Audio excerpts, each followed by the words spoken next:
September sessions continues. Now, as it's Sunday, I wanted to talk to you a little bit about something called self-love.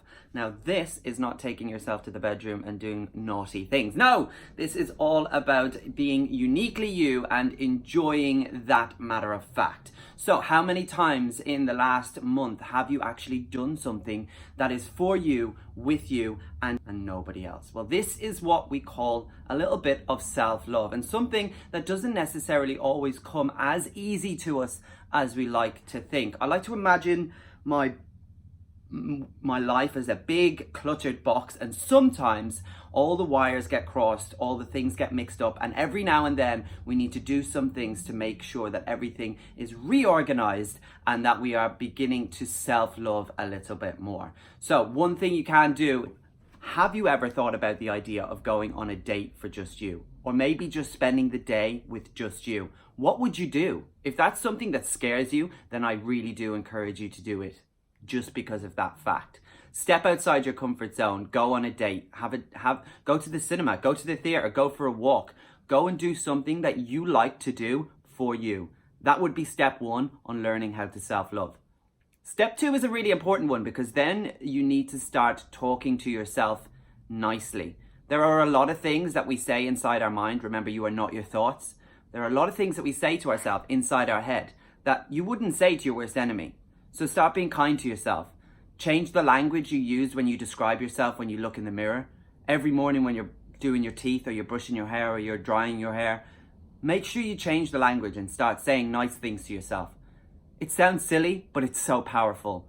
One more thing that I think is really important for self-love is start being conscious about what it is you put on your body and what you put in your body. That is the food and drink that you consume and all of the products that you use on a daily basis. These things are important.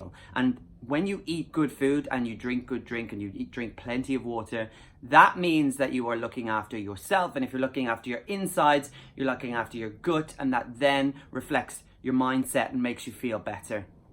This is something that might be a little bit difficult, a bit of a hard pill to swallow, to coin a phrase. Sometimes we need to look at the people around us and decide whether or not they are good for us. And if they're not, it is difficult sometimes, but you need to start distancing. That's difficult.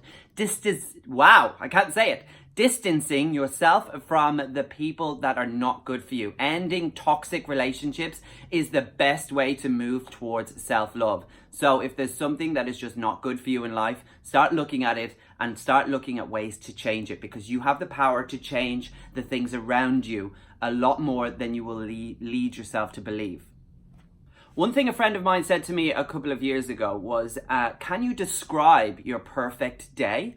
And that could be anything to do with like your work life as well. So take into account what it is you want to do for your career. Can you describe your perfect day? What you do when you get up? What you do when what meal you eat first? What is the first activity you do? Does it involve exercise? What's the job you're going to spend the majority of that day like doing? And then how are you ending the day? Who are you ending the day with? And what are you doing? And how do you feel? That's describing your perfect day. It's a difficult task, and eventually I will probably get to the point where I can do it, but I think I'm kind of getting there. And that is only through practicing self-love. And last but not least, remember, life is supposed to be fun. You should be having fun a lot of the time. Even if it's something that scares you, if you tackle it with an element of this could be fun. If it fails, then you know what? You just got to give it another try, or at least then you know that it's not possible, or whatever you do. As long as you're having fun, then you'll always find the joy in life, and you're definitely practicing self-love when you give yourself joy. Oh, I feel better already, don't you? Thank you for everybody who's been getting involved in the No Good Advice podcast, especially the September sessions. Have a good Sunday, and I will see you through the week, or through the window. Stop talking.